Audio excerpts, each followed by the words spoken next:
Good morning, everyone. Let's all give a big happy birthday to Golden Gate Park.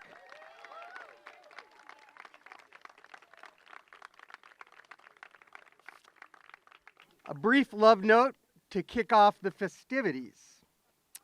So, in a city like San Francisco, parks are really powerful places, and they remind us that place is powerful. And Golden Gate Park just might be San Francisco's most important place. To understand Golden Gate Park is to understand San Francisco. From the post-Gold Rush years to the 1906 earthquake and fire, from the Panama Pacific International Exposition to the Summer of Love, from the AIDS epidemic to the explosion of technology, business, and jobs, this park has served as the city's oasis through all its joy, its misery, its growth, its innovation. Within the park's majestic canopy are stories.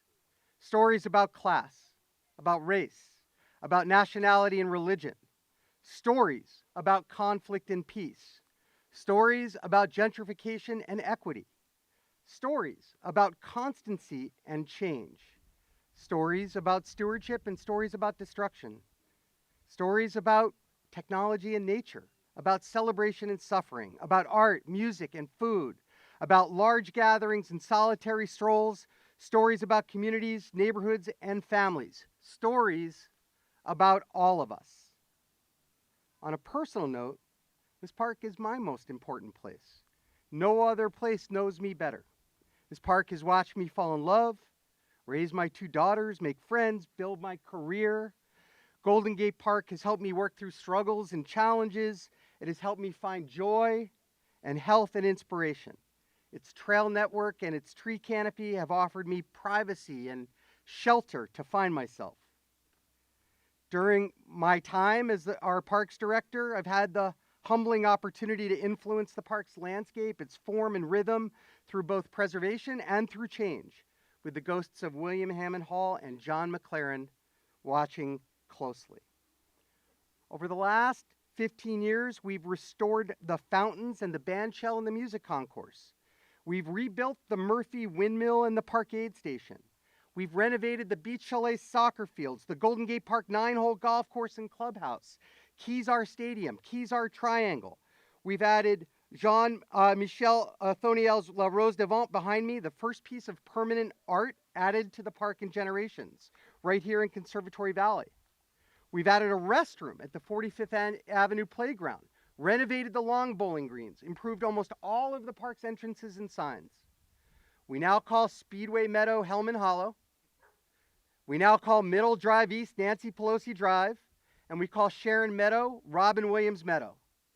We've added a musical evening light show to the face of the Conservatory of Flowers, pianos to the Botanical Garden, skateboarding to Waller Street, a new tea house to the Japanese Tea Garden, the Outside Lands Music Festival to the polo fields, and a portion of this beautiful space that used to be called JFK Drive is now a car-free promenade where hundreds of thousands walk, run, roll, ride, sunbathe, and enjoy art, music, and food. While visitors once traversed the park on horse and buggy, they now travel on scooters, segways, bicycles. The park became a safe recreation refuge during the COVID pandemic. We've celebrated a bunch of anniversaries here: the centennial of the Redwood Grove, the 120th anniversary of Spreckles Lake, the 80th anniversary of Angler's Lodge, the 90th anniversary of the holiday tree lighting of Uncle John's Tree, the 50th anniversary of the Summer of Love, and in 2020, we celebrated in the rain the park's own 150th anniversary. We got a little shorted because of the pandemic, so 154 is the new 150, which is why we're making such a to-do out of today. Golden Gate Park is resilient, and it's bigger than any one event, policy, decision, or person. But that doesn't mean our current stewardship of this space isn't critical. Ernest Hemingway once wrote, "Today is only one day in all the days that will ever be. But what will happen in all the other days that ever come can depend on what you do today." And perhaps only this park itself knows what its future holds. It is the keeper of all of this city's stories and secrets, but no doubt it will always be the guardian of San Francisco's treasured public memory. So happy birthday, Golden Gate Park. You will always be San Francisco's very important place.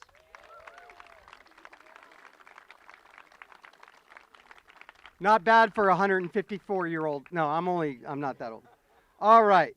So, we all love this space, and it is really, really nice to be here. And I'm going to introduce a bunch of special guests that are here. We have a lot of honored guests here. Let's give it up for the amazing Rec and Park staff that stewards this place for generations and generations. But I now have the great pleasure of introducing our city's official park champion-in-chief, here to celebrate this park's beautiful birthday, our mayor, London Breed.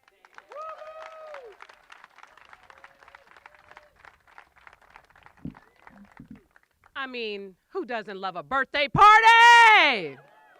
It is so great to be here to celebrate 154 slash kinda, I guess 150 years of Golden Gate Park and what it's meant to the people of San Francisco. How many of you were alive in 1870?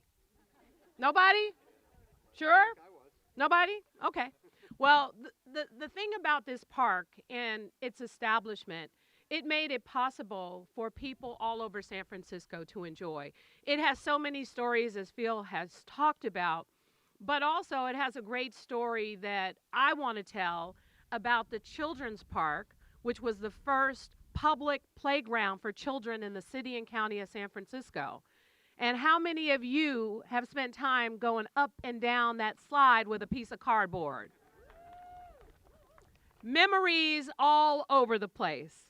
And this place has so many more stories. The Conservatory of Flowers right behind me was the first building erected here in Golden Gate Park in 1879. And as time went on, this place hosted over 2 million people for the World's Fair in 1894. When I think about the Summer of Love, because you think about Golden Gate Park and the Summer of Love, this place has been a beacon of hope, of excitement, of fun and laughter. And we continue that tradition with so many amazing public performances with music, including Outside Lands and Comedy Day and other events that really bring joy and lift our spirits. And we have the Academy of Sciences. We have the De Young Museum. We have so many other, we have the Lisa and Doug Goldman Tennis Center. And we have so many options for people to play and have fun and to enjoy. During the pandemic, I will, just to back up a little bit, growing up as a kid in this city, we would catch the bus and then we would walk to Golden Gate Park. We would put on our roller skates and we would roller skate and we would hope that somebody had a boom box, because you know how it was with the batteries that wouldn't last very long. And so people would have their boom boxes, roller skating, dancing, and everything else. And David Miles has taken it to a whole nother level down the street with an amazing place for people to skate and have fun. When I think about Golden Gate Park, I think about so many things. This can be whatever you want it to be on any given day, depending on your mood. But what it did for the people of San Francisco during a global pandemic was extraordinary. In fact, I spent a lot of times during the pandemic with my hoodie on, walking to Golden Gate Park, walking through and around, and honestly getting lost sometimes in Golden Gate Park. And this was a place where I saw people. And I saw people outside safely social distancing with their mask on, but nevertheless getting fresh air and coming together and bringing their kids and family members out here in wheelchairs and baby strollers and bikes and you name it. They were all out here enjoying this beautiful park. How fortunate are we that this park is now being considered to be one of the best parks in the entire United States by USA Today.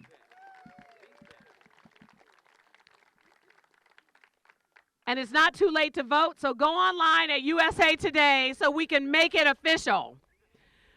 And by the way, we are 200 acres bigger in Golden Gate Park than New York, so they can continue to eat their heart out. There's so many things that we can say about the beauty and the transformation, and I know everybody here probably has a personal story. Maybe it was your first kiss, like Phil talked about falling in love with his wife, Emily. Maybe it was when you met someone and became friends over your dogs, sharing a bond, or your kids, who knows? But that's what makes this park so special, because of those stories, because of those experiences. And I guarantee you that almost every single story that you will hear about this park is one of joy, is one of happiness, is also one of pride for this park and for the city of San Francisco. So as we celebrate today, I want to take this opportunity to, of course, recognize its history and its value to the people of San Francisco and the visitors from throughout the Bay Area and the world. And I want to take this opportunity to really thank those people who are really in the backgrounds doing all the work. You'll see a tree maybe have fallen one day and the next day it's not there. I mean, there are people who take a lot of pride into protecting, supporting, and keeping Golden Gate Park looking like one of the most incredible, beautiful parks anywhere in the world. And that is so many of our our Rec and Park workers, our gardeners, all of you. Please raise your hand if you are one of the people responsible for this beautiful oasis.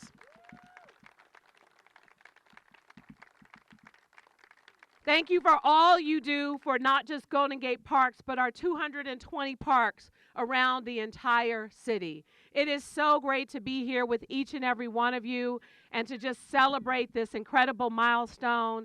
And of course, wherever there is cake, it's always a party. So thank you. And at this time, am I introducing somebody, Phil? Okay, last but not least, and as I said, as someone who grew up in San Francisco, our parks overall have always looked good, but not this good. They have gotten so much better. And I'll tell you, it's a couple of reasons. Number one, it's the park bonds that the voters continue to vote on to support parks, which provide the resources for the investments made. Number two, it's the Park Alliance and folks like Ben Davis who raise private dollars in order to invest in the parks. And number three is the people who do the work. I can't get my hair wet. Number three is the people who do the work. There we go. Thank you. Thank you, Kat. Oh, yeah, Rec and Park. Okay. Oh, shit. It's a team. It's a team. That's my Bay Sox jacket. You know, these are hard to get. Number three, again, it's the people who do the work every single day and take pride in that work. So I want to express my appreciation to each and every one of you for making today special. And even the rain can't stop us from enjoying a good old-fashioned birthday party celebrating Golden Gate Park. Happy 154th birthday. Thank you. It's one thing better than cake, and that's rained on cake. So we were here in 2020 for the 150th, and it was also raining. And I just want to take a moment to reflect on the 4 years since. Who knew, right? In February 2020, what we were headed to. And frankly, this mayor steered us through one of the hardest times in this city's history, and she did it with toughness and resilience, but most importantly, with hope and grace. And now we get to just celebrate joy here today. So let's give it up for our mayor. The real reason we're celebrating Golden Gate Park's birthday, but this is, as the mayor noted, a get out the vote rally. We have an election. We are in the middle of an election, and I can legally, from this microphone, plug this election and tell you to vote not just once and not just twice, but every single day between now and April 8th. Golden Gate Park is up for the title of the nation's best city park. In USA Today's Reader's Choice poll, anyone can vote once per day. I do it every day until polls close on Monday, April 8th at 9 a.m. California time. The top 10 winning parks will be announced on Wednesday, April 17th. I'll let you in on a little secret. We're currently number one. But we don't want to let up. So what's everybody going to do today? What are you going to do tomorrow? And what are you going to do the day after? There we go. All right. Our next speaker, Scott Beck, is the new head of SF Travel. And Scott comes to San Francisco with so much joy and so much excitement. And he and I have had the chance to chat and totally understands how important this park is to getting people to come to San Francisco, spend money in San Francisco, and enjoy San Francisco. We do not have a bigger champion than SF Travel, so it is my great pleasure to welcome you to the microphone, sir, to say a few words.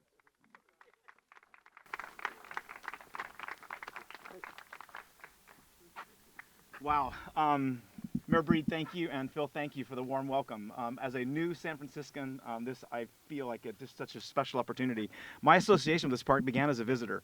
I used to chase my wife through this park on a bike when she ran several marathons here. I would picnic with my daughters. We would visit the institutions. It was always on an itinerary when we came to visit this place. So I feel a really strong connection. And now, 4 months into my tenure here, I'm so excited to have it be part of what I call home now. This park is also a living example of San Francisco's creativity, ingenuity, and ongoing evolution, as Phil noted. It took imagination and innovation to transform sands to greenery, to turn this outer land into an oasis for all of us to enjoy. And as the mayor noted, it takes incredible dedication and ongoing work to keep this park shining and even more accessible than it was 154 years ago. What other city contains a bison paddock, arts and cultural institutions, windmills, lakes, gardens, music concourses, and so much more? This remains a must-see for visitors who come to enjoy its beauty and magic, of course, alongside all of us San Franciscans. And as Phil noted, we are all rooting for the outcome of the USA Today's Best Parks. And again, I too will ask you to vote, vote, vote. Whatever the outcome, though, this park is the best city park and a magnet for the visitors that we bring to this community every day. Attractions and places like Golden Gate Park make San Francisco an incredible destination and draw millions of visitors each year to this community. And we at San Francisco Travel will continue to share the park's heritage and stories for years to come. We look forward to celebrating many more Golden Gate Park milestones and birthdays. Congratulations and happy birthday.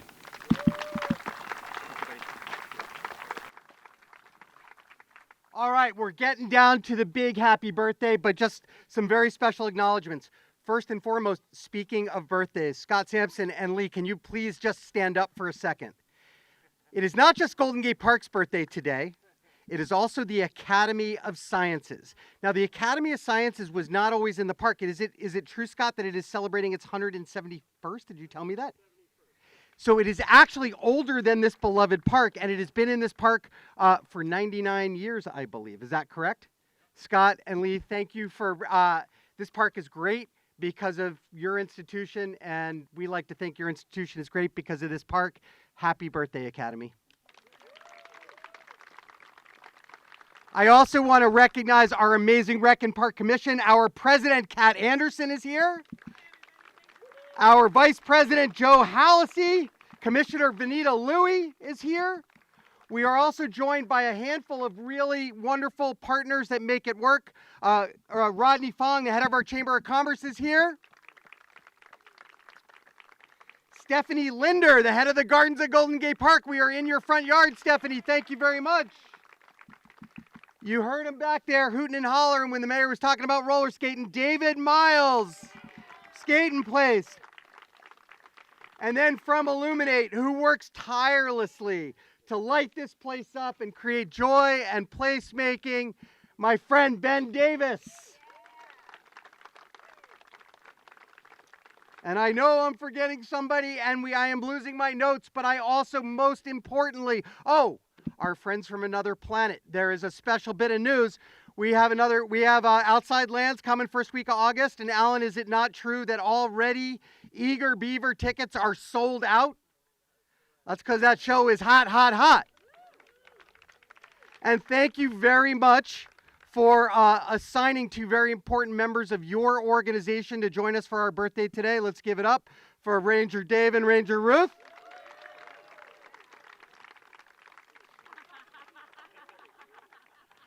And as the mayor alluded, the most important round of thanks are for the hard-working men and women who take care of this park, who've been doing it for 154 years with their sweat, their love, their skill. This park is amazing because of them. To the Rec and Park staff.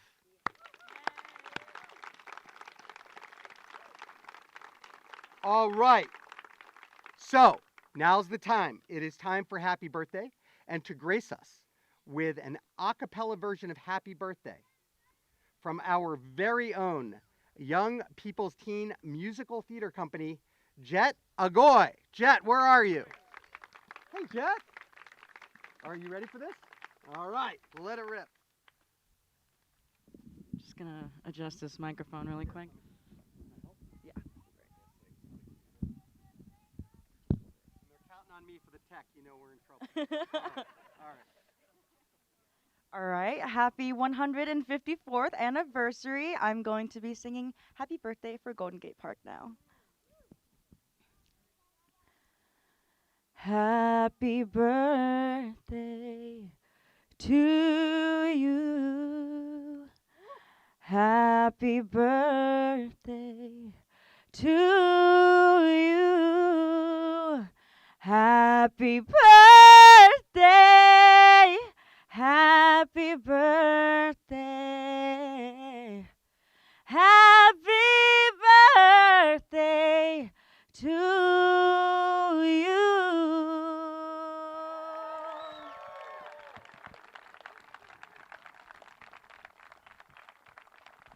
Wow.